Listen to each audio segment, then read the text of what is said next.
Hey, it's Sean here again, and if you remember last time I took apart my GameCube, and I just wanted to do a quick little demo that it still works, in fact, after I tore it down. So let's go.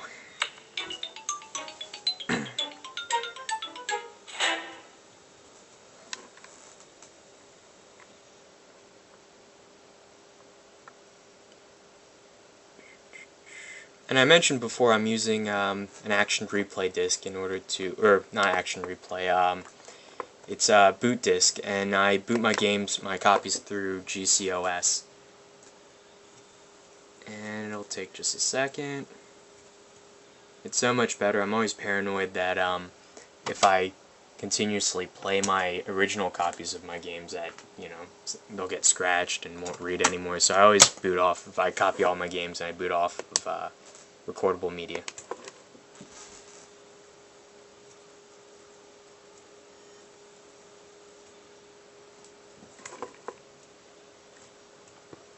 And you might be interested to know that this screen is a 7-inch, I believe it's like 800 by 600 resolution, which is actually, it's very high resolution for, it's originally intended for like car entertainment systems. I got it for like 50 bucks off of some random Chinese site, but I'm actually really happy with it. And it works.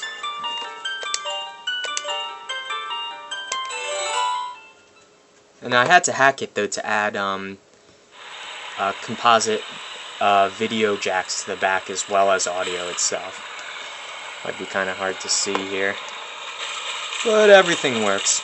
So I'll be right back with the teardown video for this week. So I'm back. So as you can see, this week I'll be tearing down my old slim PS1 unit. I also bought the 5-inch screen attachment there, which is actually pretty cool. I've modded it so that you can access the video input externally, but it also works great with the built-in connector. This is really sweet. You can play this in the car and whatnot. But I also LED backlit the screen to decrease current consumption. So anyway, let's get right to it now. Okay, first off, remove these two big thumb screws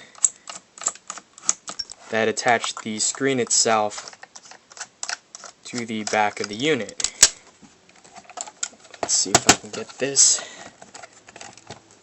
Sometimes a little hard. A little wiggling is necessary, and it's actually interesting.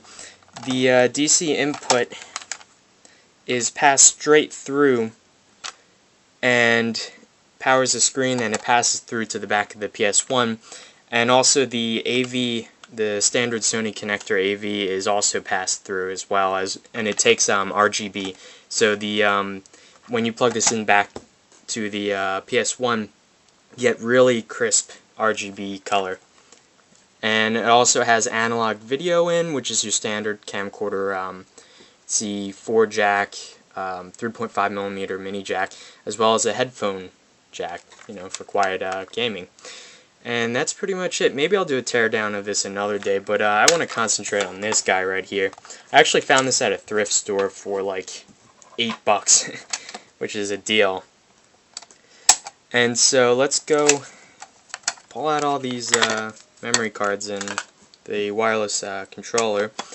And for this, you're going to want to pull out the disc. Otherwise, what will happen is when you go to lift the lid on it, it'll probably scratch your disc. So let me just put this to the side and get right to it. One thing to warn you, I've pretty much opened everything that I own already. So you'll notice that the warranty sticker is dewarrantized, I guess you could say. Let me use my driver set.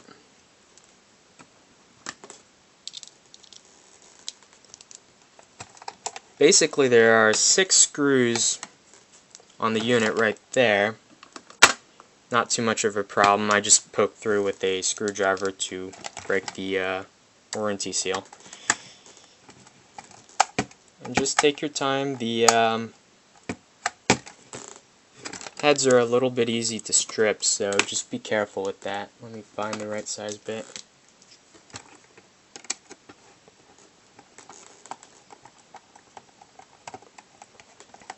I was surprised by how small this was. First time I saw it when it came out in, like, I don't even know, like 2001.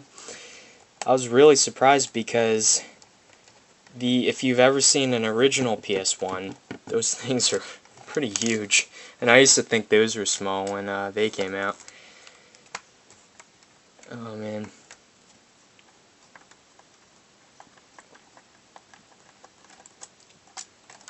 So yeah, I've decided for these videos, I'm going to try to not do any video editing at all, basically. I just, want to keep it in as real time as possible. And so, when I go to put it back together at the end, if you guys don't want to sit through it and watch me do that, then you can just fast forward. But, like I said, I just want to keep this as real as possible, I guess. So after you've removed those, it's easy as just lifting this guy off.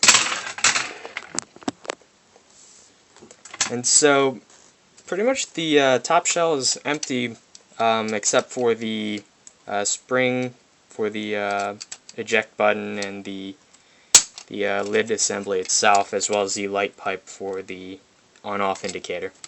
And that's pretty much it for that. And you'll notice here, if you look right here, I installed a PIC 12F629, which is an 8-pin PIC microcontroller, and I burned firmware for a mod chip onto it, so that this will play copy games. As I said, I like playing copy games as opposed to the originals. I always keep the originals in the box untouched. And so, what you have to do to pull off the lens, the disc assembly, is there'll be a small 4-pin standard like Molex connector. Just pop that off, and a little bit of tape holding it down, nothing much. For the ribbon cable here, though, for the laser, you have to be really careful. And let's see, because you don't want to rip that. Just wiggle it slightly and get it out of there. This always makes me really nervous. There we go. Pulls right out. It's a friction fit. I really wish they had zips in here, but whatevs. And so then finally the laser assembly pulls right out. Nothing all that surprising. It's a brushed DC motor for the spindle, the head, and the laser lens is driven by a geared small brushed DC motor here. And right here, there's actually a switch, and that's the limit switch, so that when it goes to pull into the home park position, it'll know when it's pulled in enough. And you can see right here is the optical sensor that picks up the laser, and there should be, it's probably hidden inside there somewhere, the red laser, which, well, reads the disc. It might be infrared, it might be red, I'm not sure. But optical assemblies are really interesting, I'll tell you that. But they're really finicky if you're trying to fix like a CD player that won't read, because the alignment has to be perfect and whatnot. It's a pain. But anyway, let's see if I can get this off without destroying everything. There we go. Next is the shielding, which nothing holding it back now. So you should be able to just kind of lift up, and I just gotta be careful because of my mod chip. Come on. Oh crud. There we go. Okay, and nothing all that surprising about shielding. I suppose it does act a little bit like a heat sink. It probably contacts the major chips there, and it helps dissipate some of the heat as well as give it some structure and shielding. And so you can see the innards now. There we go. And I love the simple construction of this. I believe it's a single-side load. It's double-sided PCB at least. It might be 4 layers. I'm not sure though. But all the components are on the one side, which is actually really efficient in its use of space. I mean, they shrunk down the size of the board. I'm not sure how it compares. I believe the original PS1, the fat version, so to speak, is I believe the circuit board is relatively small. It's mostly empty space, but I'm not sure. There's several generations of that. And so you can actually pull this guy out now if you're careful. Just be careful the front, the controller jacks actually slide in, so you have to lift from the back and then kind of wiggle it out gently. And then, as you see, just the bottom shielding plate and then the bottom chassis. That's pretty much it for that. And as I said, yep, nothing but traces. And that's the interesting thing. Oh, there's actually some flux residue there. They really should have cleaned that off, but I might take some alcohol to that later.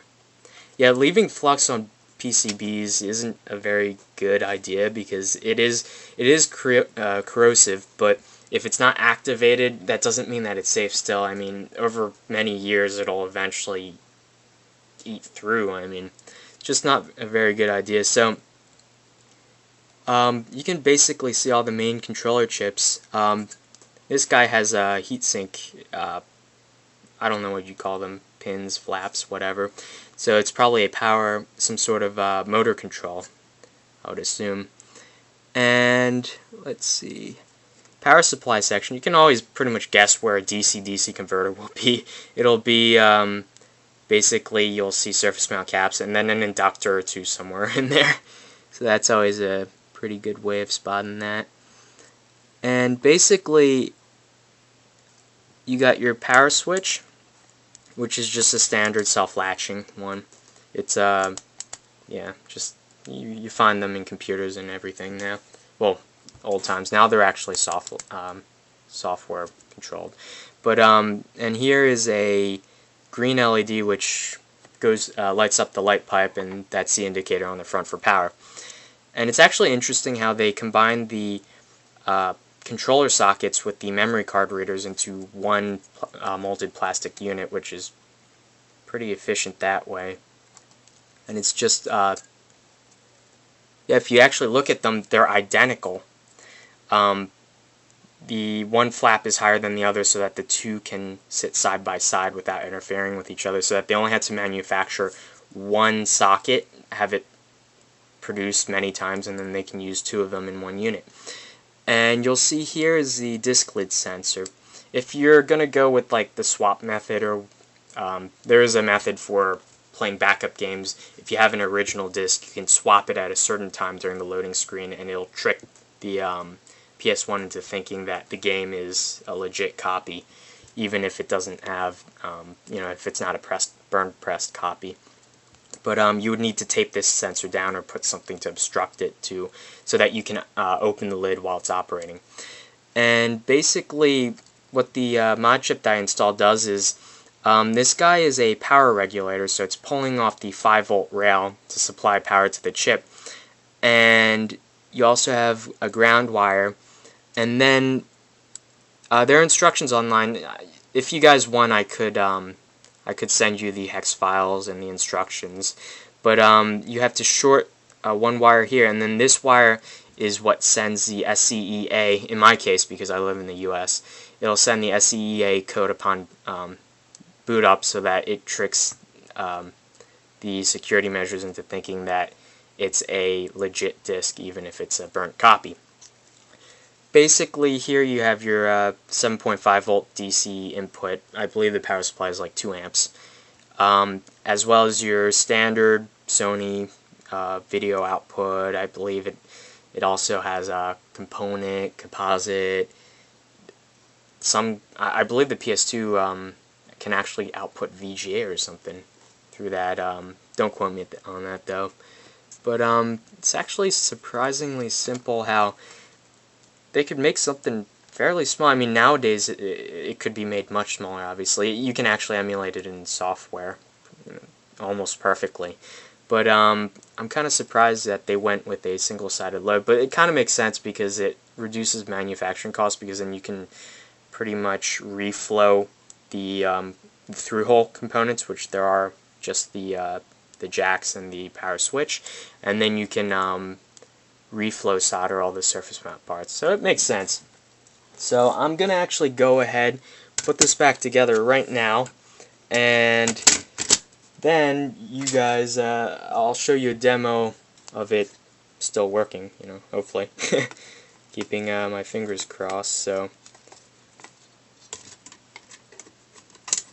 yeah, I put a little socket on that the PIC chip, just so that if I ever wanted to update the chip or, you know, reflash it, I could pull that chip right out, pop it in my programmer, and have it good to go. So just reassembly is the exact opposite of what you did originally. You gotta be really careful with this flat flex cable though. I'm always really paranoid that something's gonna happen. It'd make me cry. Okay, it's in there. It's in there. Then you gotta put in the spindle motor control or cable, and make sure it's seated properly. And there you go. I believe that's it. Top goes on. 6 screws.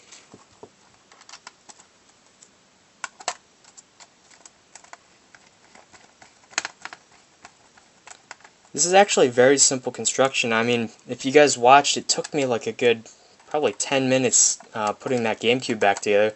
This guy goes back together with 6 screws, and that's pretty much it. I mean, those are the only screws in the entire unit. It's a very simplified construction, but if you took apart one of the earlier fat PlayStation 1 models, they're probably going to be a little bit more difficult. By this year, I believe they released this 2001, early 2000s.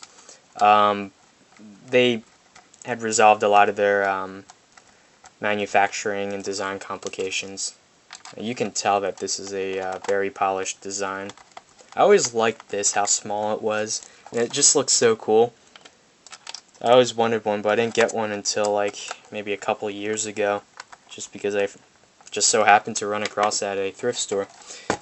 So here we go. Let's do a quick demo of this guy. Gotta grab the AC adapter. I hate this AC adapter. Okay, rant time. Okay, number one, it's a pain because the plug is polarized, so you can't put it in upside down if there's another thing plugged underneath it. So it takes up basically 2 outlets, unless if you use the bottom one, and even then it juts out in the top too much. And also, look how honking huge this is. You can tell by how light it is that it's a switch mode to output 7.5 volts at like 2 amps. But still, like, look how honking huge this guy is. That's why I always hated it. Oh, man. Okay, well, let's get this sucker plugged in. And I love the fact that Sony stuck with the universal plug. This guy will work with my PS3, my PS2, as well as this PS1, which I love. I don't need to carry like a freaking million cables around just to play a damn game. Okay.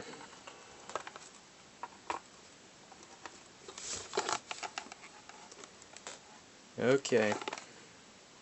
Actually, you know what? Let's play it with my other screen. That might be cool. The 5-inch or 4-inch mobile screen. Might as well. The colors are really crisp on RGB here. If you get this screen, which I love. And I bought off of eBay like a backlight string. It's like a monitor converter. It's an LED. It's a string of LEDs that is meant for upgrading your monitor to LED backlight. And I bought it for like a couple dollars, and it's pretty sweet because it allows this to be nearly as bright as the original CFL bulb. And yet, let's get the entire screen in if I can. And where did I put my controller? I'll be right back. Okay, I'm back. Sorry about that. So I'm back, and I found my Logitech wireless controller. So let's boot this sucker up.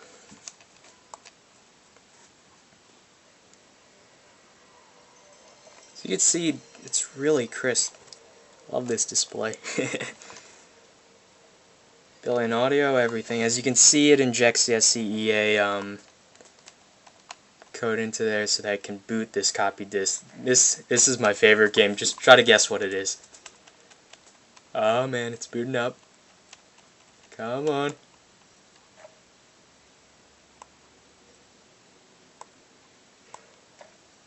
Symphony of the Night. Oh my god, I play this game so many times.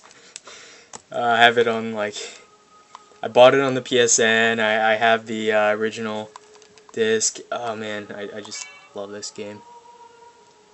I've beaten it like a million times too. And as you can see, everything works. It's reading from the disc. I didn't break anything. Ooh. And there we go. So as you can see, everything works. Let me just turn down the volume. And so that was my teardown for this week. I don't know, I gotta find something good to do next week. Maybe another game console? Maybe not. I guess you'll have to wait next week to see. So I'll see you guys later. This has been Sean, over and out.